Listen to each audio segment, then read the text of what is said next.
Bismillahirrahmanirrahim. Assalamualaikum warahmatullahi wabarakatuh. Alhamdulillahirrabbilalamin. Wa binasta'inu ala muridin yawadin.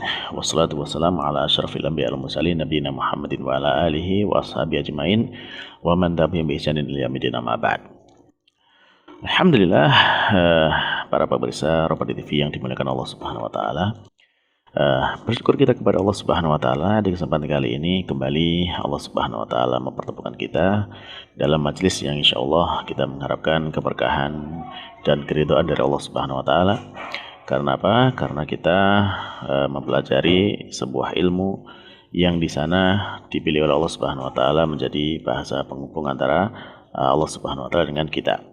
Nah, untuk itu mari kita memohon kepada Allah Subhanahu wa taala agar apa yang kita pelajari ini menjadikan kita juga termasuk di antara hamba-hamba yang diridhoi Allah Subhanahu wa taala dan semakin kita bisa mendekatkan diri kepadanya. Baiklah para pemirsa, kita melanjutkan pelajaran kita ya dari kitab Durusul Al-Arabiyyah li Ghairi Nantiqin Nabiyah karya Dr. Abdul Rahim terbitan dari Islamic University of Madinah.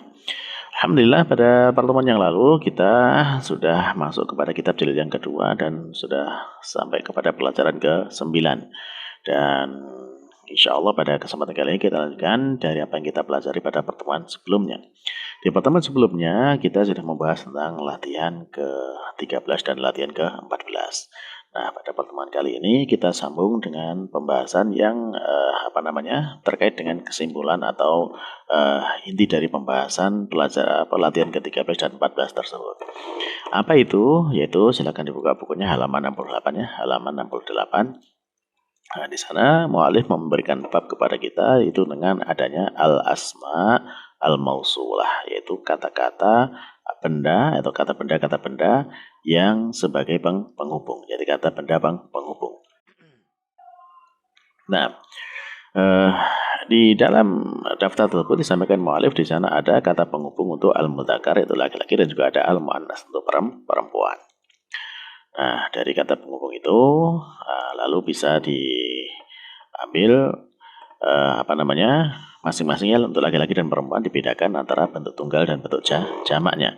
Ya, kalau tunggal itu apa, kemudian kalau jamaknya itu apa.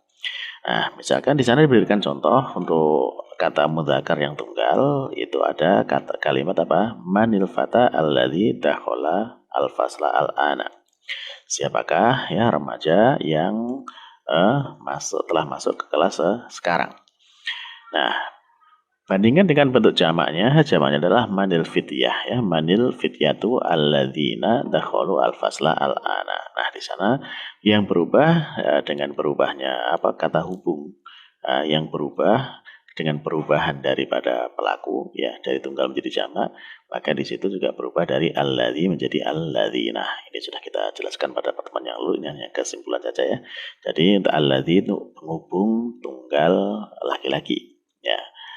Nah, terus kemudian alladzina itu untuk penghubung jamak laki-laki. Nah, ada pun yang untuk muannas ya, untuk muannas ya kalau tunggal di sana misalkan contohnya dalam kalimat ya manil fatatu allati dakhalat al-fasla al-ana. Siapakah remaja putri ya, seorang remaja putri yang telah masuk ke kelas sekarang. Adapun dalam bentuk jamaknya dia akan berubah menjadi manil fatayatu allati ya dakhalna al-fasla al-ana, yaitu yang telah masuk ke dalam kelas sekarang. Nah, jadi kata penghubung di sini untuk perempuan tunggal itu dengan allati ya, dan untuk perempuan banyak dia allati. Nah, jadi itu ya yang perlu diperhatikan dan silakan bisa lihat di belakang itu dalam tanda kurung sudah disebutkan di sana bahwasanya kata untuk mudzakkar al-mufrad ya laki-laki tunggal itu alladzi kata hubungnya. Adapun untuk al-mudzakkar al-jama' ya laki-laki banyak itu alladzina. Untuk al-muannas al-mufrad yaitu dengan allati dan al-muannas al-jama' ya perempuan banyak dia allati. Nah, baiklah para pemirsa, itu insyaallah sudah jelas ya. Kita sambung kepada latihan yang terakhir dari pelajaran ke-19 yaitu latihan ke-15. Di latihan ke-15 ini mu'alif menyampaikan perintah kepada kita kawin ya, kawin jumalan mustamilan al kalimatil atiyah ya, susunlah kalimat-kalimat yang menggunakan kata-kata berikut ini. Nah, di sana ada beberapa kata ya, ada rofa, kholaqa, ada al-jaddu ya, mimma, bima, lima, dan amma. Ya, baik silakan dibikin kalimat dari kata-kata ini dan nanti insya Allah kita bahas ya dan kita mungkin cocokkan jawaban-jawabannya. Baik, silakan dikerjakan dan di pause dulu videonya. Baiklah para pemirsa, kalau sudah selesai mengerjakan ya latihan yang latihan yang ke-15, nah kita cocokkan jawabannya, kita bahas ya jawabannya. Baik, kata yang pertama kata rofa, artinya mengangkat ya. Kalau di dalam narasi atau pengantar dari pelajaran ke-9 banyak di sana disebutkan rofa ya. Misalkan rofa Muhammad yadahu atau rofa Yusuf yadahu ya. Jadi Muhammad mengangkat tangan atau Yusuf mengangkat tangan. Contoh yang lain misalkan apa? Ya bisa ya disebutkan dengan rofa'a ya, misalkan rofa'a Hasan, rofa'a al-Hasanu al-Qolama ya. Jadi telah mengangkat al-Hasan yaitu kolam atau pena atau apa aja benda-benda lain yang bisa diangkat. Nah, dari berikutnya ada kata kholaqo ya, kata kholaqo menciptakan, maka yang bisa menciptakan ini Allah Subhanahu wa taala ya. Maka kemudian dalam menggunakan kata ini ya kita sandarkan kepada Allah. Misalkan bagaimana ya khalaqallahu al-insana. Allah telah menciptakan manusia. Khalaqallahu as-samawati ya. Allah telah menciptakan langit. Khalaqallahu al-ardo. Allah telah menciptakan bumi. Khalaqallahu an-nujuma. Allah telah menciptakan bintang-bintang. Khalaqallahu asy-syamsa. Allah menciptakan matahari. Khalaqallahu al-qamara. Allah menciptakan bulan dan semua hal yang ada ini adalah semua diciptakan oleh Allah Subhanahu wa taala. Baik, nah selanjutnya para pemirsa kita lanjutkan dengan kata berikutnya ada, yaitu kata ada yaitu pulang. Ya. Banyak ya, misalkan ya ada Abi min Jakarta al-yauma ya. Bapakku telah pulang dari Jakarta pada hari ini. Atau ada akhi minal jamiati ya, telah pulang atau telah kembali saudaraku dari kampus, dan banyak lagi contoh-contoh yang lainnya. Nah, baik. Lalu ada kata al-jad. Al-jad kemarin artinya apa? Kakek ya. Kakek, bapaknya bapak atau bapaknya ibu. Nah, misalkan kalimatnya ya, misalkan kita ya saya berkunjung saya berkunjung ke kakekku kemarin ya, berarti zurtu al-jadda zurtu al-jadda, saya telah mengunjungi kakek ya, zurtu al-jadda al-ams atau kemarin. Nah, atau sebutkan misalkan zurtu al-jadda yaumal ahad, saya telah mengunjungi kakek pada hari ahad ya. Atau misalkan saya mengirim hadiah kepada kakek ya.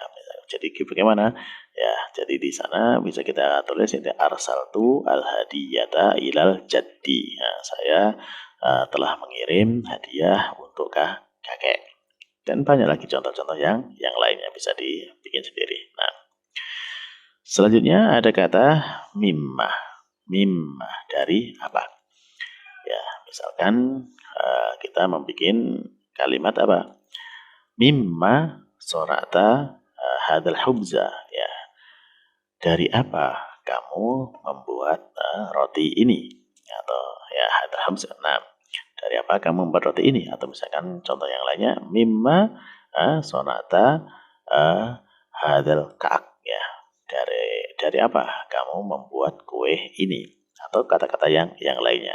Nah, ada mimma sonata hadal asiro. Nah, dari apa kamu membuat jus ini ya, dan yang lainnya. Silakan disusun kalimat-kalimat yang sesuai dengan kata mimma. Nah, berikutnya ada kata bima, dengan apa. Kalau dalam contoh di kalimat sebelumnya misalkan disebutkan di sana bima qatalta al hayyah ya, dengan apa kamu telah membunuh membunuh ular, itu dengan bil hajari, qataltuhu bil hajari. Nah, bisa kita gunakan kalimat yang lain, misalkan dengan apa kamu menulis pelajarannya, bima katabta ad-darsa, dengan apa kamu menulis pelajaran. Nah, atau contoh-contoh kalimat yang lain ya, banyaklah insya Allah ya, dengan apa, misalkan kamu makan nasi ya. Jadi misalkan bima akalta ar-ruza ya. Kalau kita makanya dengan tangan ya. Nah, jadi akal tuh bil yad ya. Saya memakannya dengan tangan. Nah, baik. Selanjutnya kata lima ya, kata lima. Lima itu artinya untuk apa atau mengapa. Ya, mengapa. Ya, ini ya bisa banyak. Contohnya misalkan, mengapa kamu pergi ke Bandung? Ya, lima dhahabta ila Bandung. Nah, atau contoh yang lainnya, ya, mengapa kamu terlambat pulang? Lima ta'akhorta, atau gimana ya? Mengapa kamu terlambat? Ya, lima ta'akhorta. Ya, mengapa kamu telat? Ya, mengapa kamu terlambat? Lima ta'akhorta. Nah, atau misalkan mengapa kamu pergi ya kemana, misalkan ke Surabaya. Lima dhahabta ila Surabaya. Nah, seperti itu. Ataupun kalimat-kalimat yang lainnya. Baik, selanjutnya untuk kata amma ya. Amma tentang apa? Ya, misalkan kalau di dalam contoh yang kita pelajari di sana adalah misalkan amma sa'alta al-mudarris ya, tentang apa kamu bertanya kepada Pak Guru ya. Maka bisa juga digunakan kata amma qara'ta al-yauma, tentang apa yang kamu baca pada hari ini. Atau amma sami'ta al-khabara al-yauma, tentang apa berita yang telah kamu dengar pada hari ini. Ya. Dan yang lainnya, silakan disusun sendiri kata-kata yang lain, kalimat-kalimat yang lainnya. Baik. Baiklah para pemirsa, sekarang kita masuk kepada bagian penutup dari pelajaran yang ke-9 ini ya. Di sana ditutup dengan al-kalimatu al-jadidatu, kata-kata yang baru. Di sana ada kata qaimatun, jamaknya qawaim, itu daftar ya, daftar atau susunan. Nah, dan ada maknanya makna ya, arti gitu ya. Tinun ya, tanah liat, narun api ya. Kemudian ada ilaqot, jamaknya ilaqot ya, itu adalah hubungan atau keterkaitan ya. Ilaqah itu hubungan atau keterkaitan. Lahdoh ya, bisa kesempatan atau bisa bermakna seperti itu, waktu ini ya.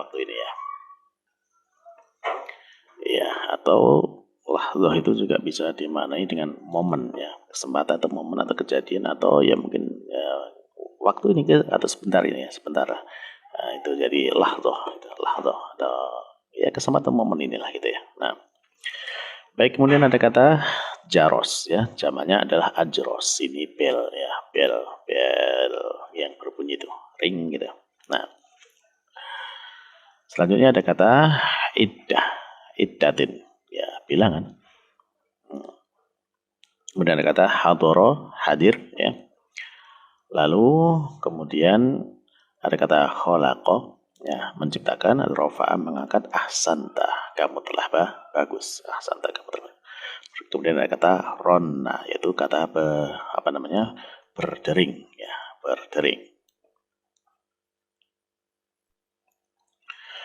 Alhamdulillah para pemirsa sekalian yang diberkahi Allah Subhanahu wa taala, berarti kita semua sudah selesai dari latihan yang ke-15 dan juga pelajaran ke-9. Selesai sudah dari kitab jilid kedua ini. Ya, semoga dari pelajaran 9 yang cukup panjang ini ya, banyak memberikan faedah kepada kita. Ya, terutama di dalam kita menambah kosakata bahasa Arab, dan semoga apa yang dipelajari dari pelajaran ke-9 ini, diantaranya sebagaimana yang sudah kita lewati barusan tentang kata penghubung untuk laki-laki dan perempuan, jamak dan tunggal ya. Kemudian juga kita sudah mengenal bagaimana ketika ada kata tanya kata tanya ma yang didahului dengan huruf jar ya.